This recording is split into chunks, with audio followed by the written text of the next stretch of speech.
Krishna Krishna Hare Hare, Hare Ram, Ram Ram. 70e chapitre, chez Krishna dans la ville d'Indraprastha. En présence du grand sage Narada et de tous les autres compagnons de Shri Krishna, Uddhava considéra la situation et conclut. Cher Seigneur, tout d'abord, le grand sage Narada Muni t'a imploré de te rendre à Hastinapur, aussi appelé Indraprastha, afin de satisfaire le roi Yudhishthir, ton cousin, qui se prépare à accomplir le grand sacrifice du nom de Rajasuya. Je pense donc que ta grâce devrait sans tarder s'y rendre pour aider le roi dans cette grande aventure. Toutefois, bien qu'il soit tout à fait approprié d'accepter en premier l'invitation du sage Narada, il est en même temps de ton devoir, ô Seigneur, de protéger les âmes soumises. Or, ces deux buts peuvent être atteints si nous comprenons la situation dans son ensemble. À moins de remporter la victoire sur tous les rois et de conquérir les royaumes situés dans toutes les directions, nul ne peut accomplir le sacrifice Rajasuya. En d'autres mots, le roi Yudhishthir ne peut entreprendre ce grand sacrifice sans d'abord imposer la défaite au belliqueux Jarasandha. Ainsi, afin d'atteindre ensemble les deux buts, il nous faut d'abord anéantir Jarasandha. Je pense que si d'une manière ou d'une autre nous pouvons le vaincre, nous parviendrons du même coup à toutes nos fins. Les rois emprisonnés seront relâchés et avec grand plaisir, nous connaîtrons la joie de voir répandu ton renom spirituel pour les avoir sauvés des griffes de Jarasandha. Mais le roi Jarasandha n'est point un homme ordinaire. Il s'est avéré un obstacle d'importance même pour d'illustres guerriers. Sa puissance corporelle égale celle de 10 000 éléphants. S'il est quelqu'un qui puisse vaincre ce roi, ce ne peut être que Bhimasena, car il jouit de la même puissance. Le mieux serait donc que Bhimasena s'engage dans un combat singulier avec le roi, car ainsi serait évitée la vaine mort de nombreux soldats. En vérité, il serait fort malaisé de conquérir Jarasandha en présence de ses Akshohini, de ses divisions guerrières. Préférons donc adopter une politique plus favorable à la situation présente. Nous savons Jarasandha fort dévoué aux brahmanas et disposé à leur faire des dons charitables. Jamais il ne néglige une seule de leurs requêtes. Je pense donc que Bhimasena devrait l'approcher déguisé en brahmana et implorer de lui la charité pour ensuite s'engager dans un duel avec lui. Et afin d'assurer la victoire à Bhimasena, je pense que ta grâce devrait l'accompagner. En effet, si tu te trouves présent lors de la lutte, je suis certain que Bhimasena en sortira victorieux, car ta simple présence rend possible l'impossible. Ainsi, grâce à ton influence, Brahma peut créer cet univers et Shiva le détruire. En vérité, c'est toi qui crées et détruis la manifestation cosmique tout entière. Brahma et Shiva n'en sont que les causes superficielles, apparentes. La création et la destruction sont en fait les actes de l'invisible facteur temps, lequel n'est autre que ta représentation impersonnelle. Toute chose se voit dominée par ce facteur temps. Et si à travers Brahma et Shiva, cette manifestation invisible de toi peut accomplir des merveilles, comment ta présence personnelle ne permettrait-elle pas à Bhimasena de conquérir Jarasandha? Cher Seigneur, une fois Jarasandha mort, les épouses de tous les rois prisonniers tressailleront d'une joie telle à la vue de ta miséricorde envers leurs époux qu'elles se mettront toutes à chanter tes gloires. Elles connaîtront la satisfaction des gopis lorsqu'elles furent arrachées des griffes de Shankasura. Tous les grands sages, Gajendra, le roi des éléphants, Sita, la déesse de la fortune, et même ton père et ta mère, tous furent délivrés par l'effet de ta grâce immotivable. Nous-mêmes avons été ainsi libérés et chantons à présent sans fin les gloires sublimes de tes actes. Je pense donc que si l'on s'occupe d'abord de mettre à mort Jarasandha, nombre d'autres problèmes se verront du même coup résolus. En ce qui concerne le sacrifice Rajasuya préparé à Hastinapur, que ce soit en raison des actes pieux des rois emprisonnés ou des actes impies de Jarasandha, il aura définitivement lieu. Monseigneur, il semble donc que tu doives aussi te rendre en personne à Hastinapur pour participer au grand sacrifice pour que par la même occasion soient vaincus les rois démoniaques tels Shishupal et Jarasandha et affranchis de leur joug les rois pieux retenus captifs, et qu'enfin puisse être accompli l'illustre Rajasuya Yagya. Voilà pourquoi je pense que ta grâce doit prendre sans tarder la route d'Hastinapur. Toute l'assemblée apprécia les conseils d'Uddhava et jugea que le voyage de Krishna à Hastinapur serait bénéfique à tous égards. Le grand sage Narada, les aînés de la dynastie Yadu et le Seigneur lui-même, Shri Krishna, Dieu en personne, appuyèrent tous les dires d'Uddhava. Shri Krishna demanda la permission de partir pour Hastinapur à son père Vasudeva et à son grand-père Ugrasena. Puis, il donna l'ordre à ses serviteurs, Daruka et Jaitra, de préparer le voyage. Shri Krishna fit alors ses adieux à Shri Balaram et au roi des Yadus, Ugrasena, et après s'être fait devancer de ses reines et de leurs enfants ainsi que de tous leurs bagages, y prit place sur son char dont l'étendard portait l'effigie de Garuda. Avant le départ de la procession, Shri Krishna combla le grand sage Narada par l'offrande de divers articles propres à la vénération d'un haut personnage.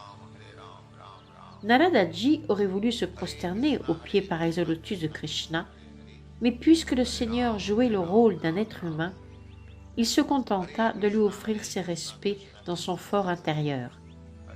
Puis, fixant à jamais en son cœur la sublime forme du Seigneur, il quitta le palais d'assemblée par la voie des airs. Notons ici que d'ordinaire, Narada ne foule jamais la surface du globe, il se déplace plutôt dans l'espace. Après le départ du sage, Shri Krishna s'adressa au messager des rois captifs. Il lui rappela qu'il n'avait rien à craindre, que fort bientôt il prendrait soin d'assurer la mort du roi de Magadha, Jarasandha. Ainsi, le Seigneur formula ses vœux de bonne fortune pour tous les rois emprisonnés ainsi que leurs messagers. Ce dernier, fort de cette assurance, s'en retourna auprès d'eux et leur transmit la bonne nouvelle, celle de la proche visite de Krishna. Les rois sentirent la joie les envahir, ils se mirent à attendre avec force impatience l'arrivée du Seigneur. Le char de Shri Krishna, escorté de nombreux autres, prend la route avec les éléphants, la cavalerie, l'infanterie et autres entourages royaux. Bugles, tambours, trompettes, cornets, cors et conques produisent alors ensemble un son puissant et porteur d'heureux augure qui vole dans toutes les directions. Les 16 108 reines, avec à leur tête la déesse de la fortune, Rukmini Devi, l'épouse modèle de Shri Krishna, suivent toutes le Seigneur, accompagnées de leurs fils respectifs.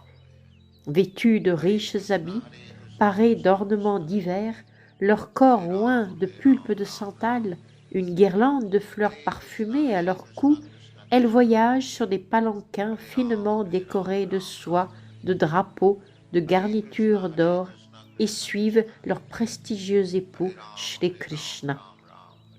Les soldats d'infanterie portent boucliers, sabres et lances. Ils agissent comme gardes du corps des reines de Dwarka.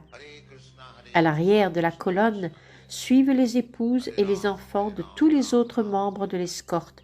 De nombreuses courtisanes accompagnent également le convoi. Les multiples bêtes de somme, bœufs, buffles, ânes et mules, portent les accessoires de campement, la literie, les tapis de sol. Les femmes, à l'arrière, sont assises sur d'autres palanquins à dos de chameau.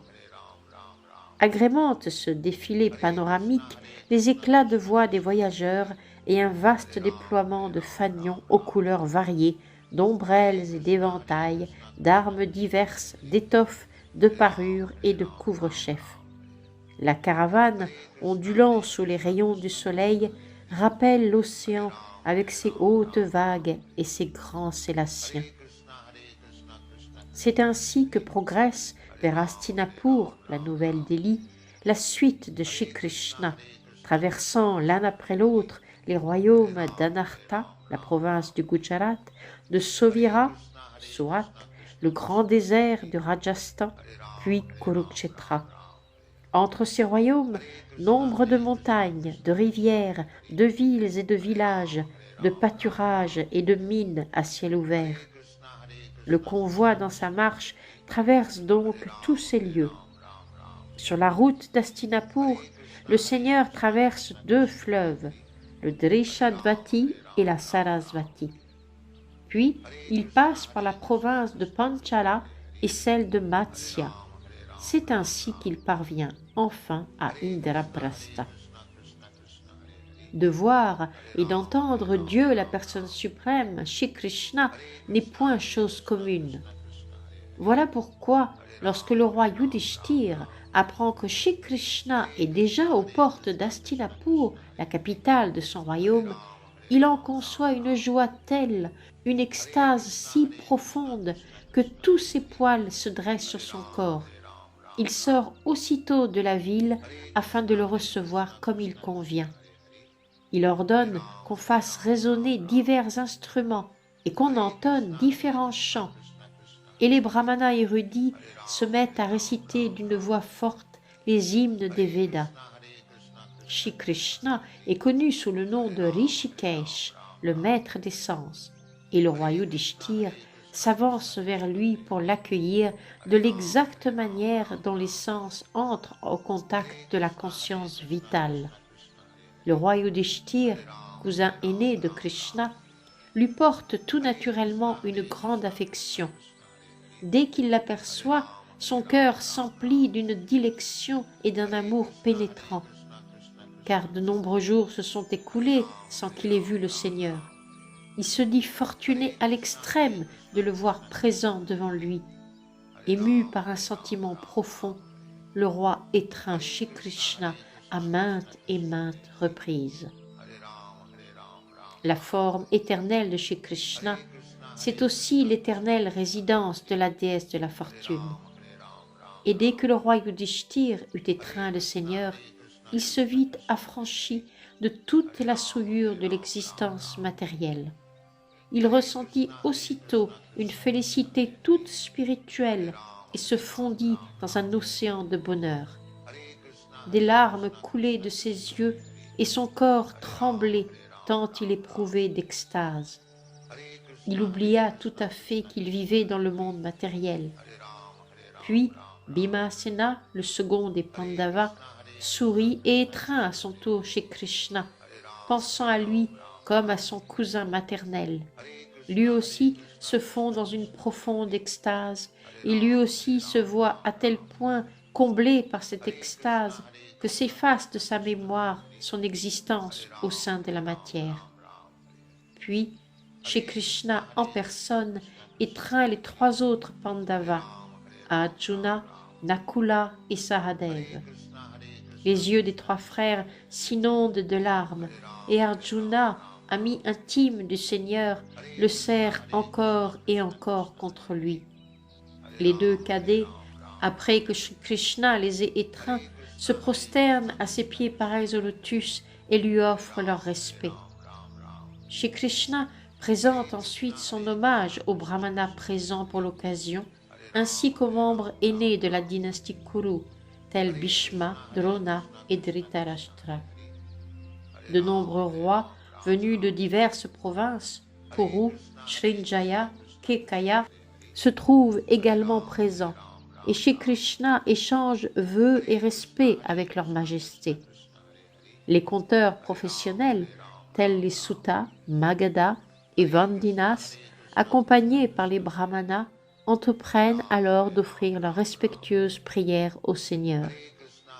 Les artistes et les musiciens, Gandharva et autres, ainsi que les bouffons du roi, font vibrer leurs tambours, timbales, conques, vinas, bugles et mridangas. Ils déploient également leur art de la danse pour le plaisir du Seigneur. Ainsi, Dieu, la personne suprême, dont le renom est universel, pénètre dans la grande cité d'Hastinapur, qui tout entière resplendit d'opulence. Alors que Shri Krishna pénètre dans la ville, les citoyens échangent entre eux divers propos à la gloire du Seigneur, louant son nom sublime, ses attributs, sa forme spirituelle et absolue. Les routes, rues et avenues d'Hastinapur avaient toutes été aspergées d'eau parfumée à travers les trompes d'éléphants ivres. En divers lieux de la ville, drapons et festons multicolores décoraient les maisons et les rues. Au carrefour important avaient été bâtis des portails aux décorations d'or, portails au pied desquels, de chaque côté, on avait placé des cruches d'eau, dorées elles aussi. Ces splendides ornements glorifiaient l'opulence de la ville. Tous les citoyens participaient à la grande cérémonie. Ils s'assemblèrent ici et là, par groupes, vêtus d'habits nouveaux aux couleurs flamboyantes, ornés de parures, de guirlandes de fleurs et oints de parfums odorants. Chaque maison se trouvait illuminée par des centaines et des milliers de lampes placées dans les différents recoins des corniches, des murs, des colonnes, des socles et des architraves, et de loin, leur lumière donnait l'image du festival qui a nom d'Ipawali. Ce festival est observé le premier de l'an du calendrier hindou. Dans les maisons même brûlait un délicieux encens dont les volutes s'échappaient par les fenêtres, créant une atmosphère fort agréable. Sur le toit de chaque demeure flottaient des fanions, et les cruches d'eau en or qu'on y avait posées brillaient avec grand éclat. Shri Krishna pénètre ainsi dans la cité des Pandavas, prenant plaisir à la merveilleuse atmosphère qui y règne et y évolue d'un rythme lent.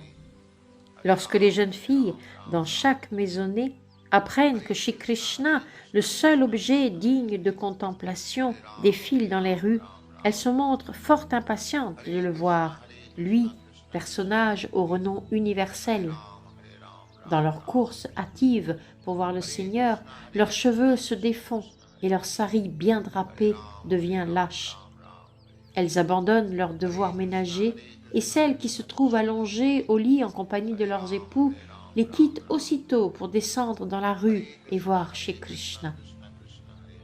La procession d'éléphants, de chevaux, de chars et de soldats d'infanterie se trouvait entourée d'une vaste foule. Certains, incapables de bien voir, montèrent sur les toits des maisons. De contempler Shri Krishna, escorté de ses milliers d'épouses, leur apportait grand plaisir. Ils se mirent à jeter en pluie des fleurs sur la procession et à étreindre Shri Krishna en pensée, lui offrant une chaude réception. Dès qu'ils l'aperçurent, au milieu de ces nombreuses reines, telle la pleine lune parmi de multiples luminaires, ils se mirent à échanger entre eux divers propos. Une jeune fille dit à une autre : « Ma chère amie, il est bien difficile d'imaginer quels actes de vertu ont pu accomplir ces reines pour ainsi jouir à chaque instant du visage souriant et des regards amoureux de Shri Krishna. Alors que le Seigneur passe dans les rues, il arrive qu'ici et là, certains parmi les riches citoyens de la ville, respectables et affranchis de tout acte coupable, présentent au Seigneur des articles de bon augure en guise d'accueil dans la ville. Ils lui portent ainsi leur adoration, tels ses humbles serviteurs. Lorsque Shri Krishna pénètre dans le palais, les dames de la cour se voient submergées d'affection à la seule vue du Seigneur. Elles le reçoivent aussitôt, les yeux brillants, en lui exprimant leur amour et leur affection. Shri Krishna, souriant, accepte leurs sentiments et leurs gestes d'accueil. Lorsque Kunti, mère des Pandavas, aperçoit son neveu Shri Krishna, le Seigneur suprême, elle se sent débordée d'amour et de tendresse. Dans l'instant, elle se lève de son divan et se présente devant lui avec sa belle-fille, Draupadi, et pleine d'amour maternel et d'affection, elle étreint le Seigneur. Comme il fait entrer Krishna dans le palais, le roi Yudhishthir se trouve si confus dans sa jubilation qu'il oublie pratiquement ce qu'il doit faire à ce moment pour recevoir Shri Krishna et le vénérer comme il convient. Le Seigneur offre avec charme ses respects et son hommage à Kunti et aux dames aînées du palais. Sa jeune sœur Subhadra se trouve également là aux côtés de Draupadi et toutes deux offrent leur hommage respectueux aux pieds pareils au lotus du Seigneur. Sur un signe de sa belle-mère, Draupadi apporte des étoffes, des parures et des guirlandes qu'elle offre en geste d'accueil aux reines Rukmini, Satyabhama, Bhadra, Jambavati, Kalindi, Mitravinda, Lakshmana et à la dévouée Satya. Ces reines de Shri Krishna, les principales, sont les premières à être accueillies, mais les autres se voient également offrir par la suite une réception digne d'elles. Le roi Yudhishthir fait le nécessaire en vue du repos de Shri Krishna et veille encore à ce que tous ceux qui l'ont accompagné, ses reines, soldats, ministres et secrétaires, se trouvent confortablement logés. Il s'est également assuré, au niveau de la réception, que chaque jour de leur visite soit marqué par des attractions différentes. C'est à cette époque que Shri Krishna, assisté d'Arjuna, permit à Agni, le déva du feu, de dévorer la forêt Khandava, ceci afin de le satisfaire. Au cours de cet incendie, Krishna sauva des flammes le démon Mayasura qui se cachait dans les bois. Mayasura se sentit dès lors obligé envers les Pandavas et Shri Krishna, et il érigea pour eux un merveilleux palais d'assemblée dans la ville d'Hastinapur. Krishna, désireux de satisfaire le roi Yudhishthir, demeura dans la cité pendant plusieurs mois. Durant son séjour, il aima à errer ici et là. Il se plaisait, accompagné d'Arjuna, à conduire des chars et de nombreux soldats et guerriers les suivaient. Ainsi s'achèvent les enseignements de Bhaktivedanta pour le 70e chapitre du livre de Krishna, intitulé « Shri Krishna dans la ville d'Indraprastha ».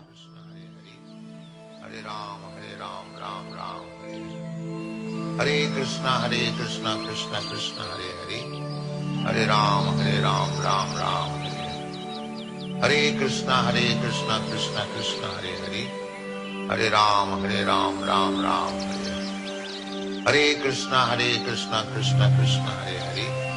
Hare Ram, Ram Ram, Hare